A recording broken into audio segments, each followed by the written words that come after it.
Last ई lecture में हमने maltose के बारे में पढ़ा था कि माल्टोज़ एक डाइसैकेराइड है और 2 ग्लूकोज इकाइयों से मिलकर बना होता है। सुक्रोज़ का अगर हम जल अपघटन करते हैं तो हमें ग्लूकोज प्लस फ्रक्टोज़ मिलता है। अतः यह ग्लूकोज और फ्रक्टोज़ 2 मोनोसैकेराइड इकाइयों से मिलकर बना होता है।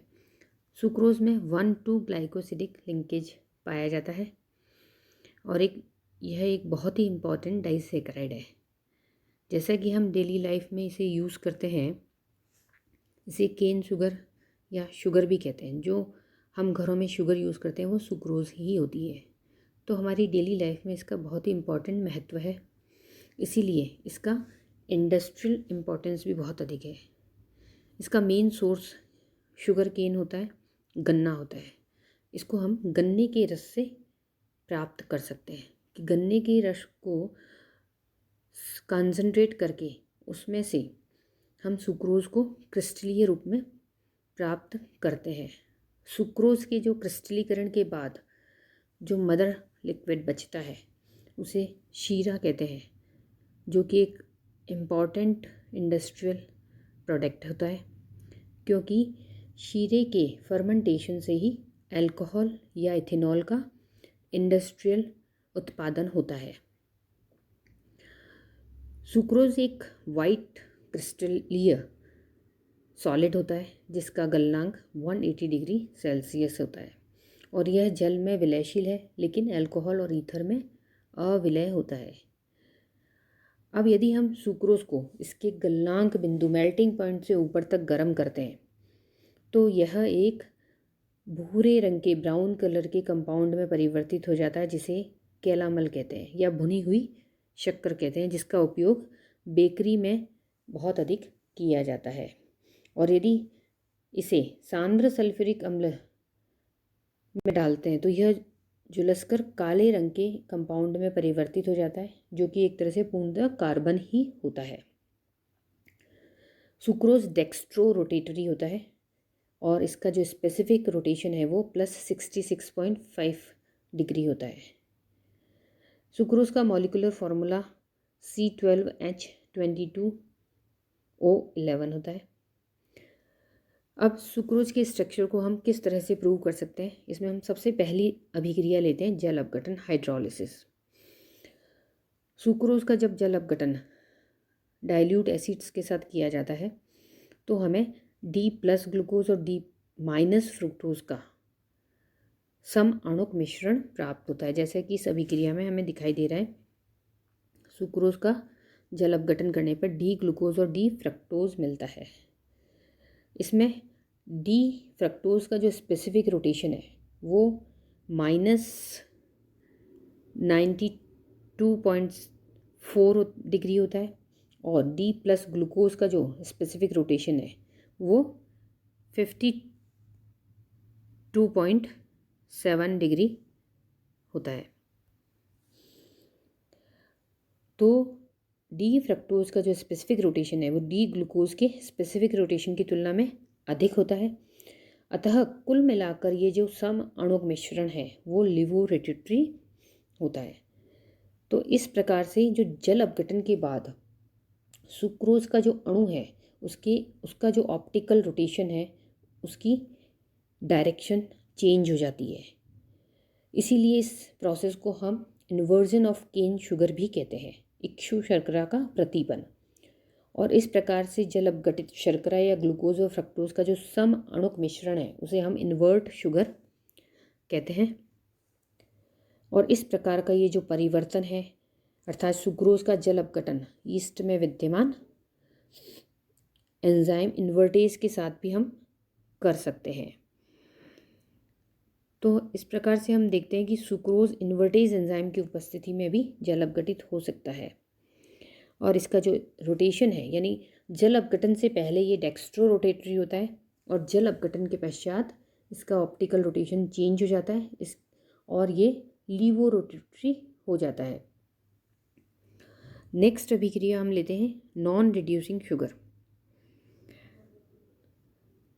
अब चूँकि यह सुक्रोज न तो फेलिंग सॉल्यूशन और टोलेंस अभिक्रमक दोनों को ही अपचयित नहीं करता है, यह फिनाइल हाइड्रोजन के साथ ओसाजोन नहीं बनाता है और हाइड्रोक्सिल एमीन के साथ ऑक्सिम्स भी नहीं बनाता है, और यह म्यूटा रोटेशन भी शो नहीं करता है। तो ये सारी अभिक्रियाएं ये शो करती है कि यह एक नॉन रिड्यूसिंग अनअपचायक शुगर है।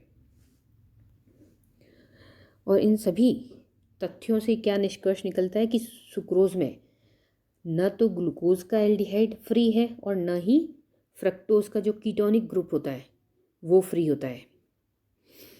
अतः जो सुक्रोज का जो स्ट्रक्चर है वो कैसा होना चाहिए? सुक्रोज का स्ट्रक्चर ऐसा होगा जिसमें ग्लूकोज का एल्डिहाइड ग्रुप फ्रक्टोज के कीटोनिक ग्रुप के साथ जुड़ा होता है। और इस स्ट्रक्चर को हम कई प्रायोगिक तथ्यों के द्वारा पुष्टि भी कर सकते हैं। इन सभी तथ्यों से यह निष्कर्ष निकलता है कि सुक्रोज के दोनों जो मोनोसेक्राइड इकाई हैं डी ग्लूकोज और डी फ्रक्टोज से मिलकर बना, और इसमें कोई भी कार्बोनिल समूह मुक्त नहीं होता है।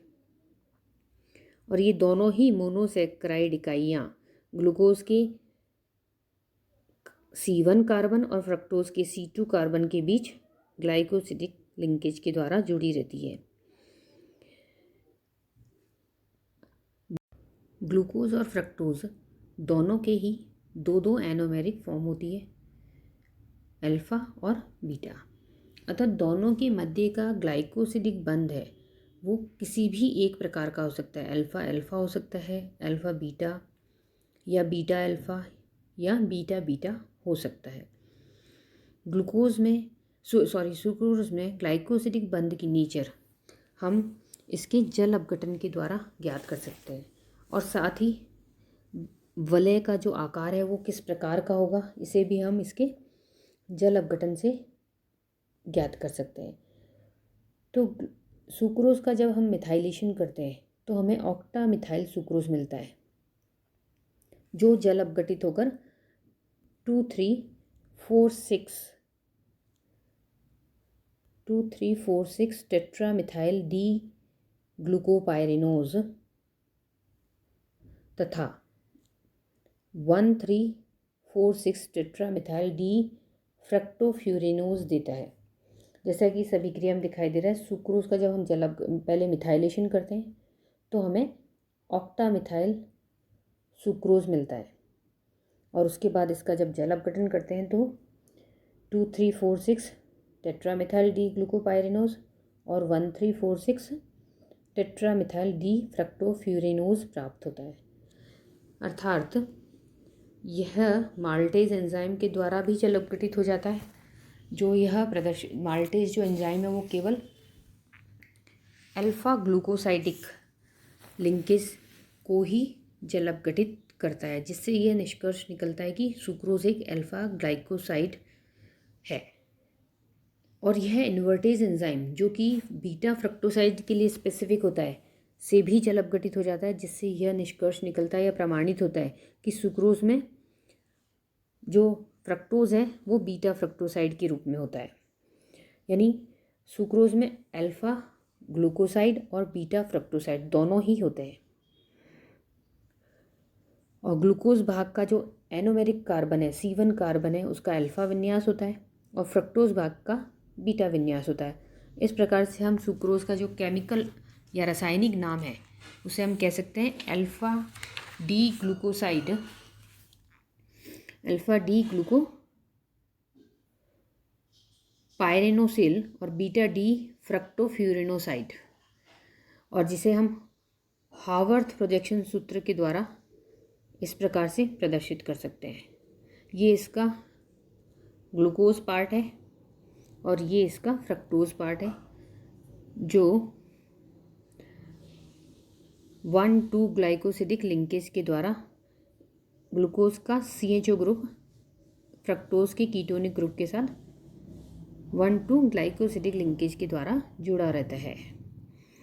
तो फ्रक्टोज को हम इस तरह से लिख सकते हैं। लेकिन सुक्रोज अणु में फ्रक्टोज प्रेजेंट तो फ्यूरिनोज के रूप में ही होता है, लेकिन जब इसका हम जल अपघटन करते हैं तो यह जब मुक्त अवस्था में आता है, फ्री स्टेट में होता है, तो इसकी संरचना पायरेनोज रूप ले लेती है। तो इस तरह से फ्रक्टोज पहले फ्यूरिनोज फॉर्म में होता है और फ्री स्टेट में पायरिनोस फॉर्म में होता है। अब नेक्स्ट लेक्चर में हम पढ़ेंगे लैक्टोज के बारे में। Thank you.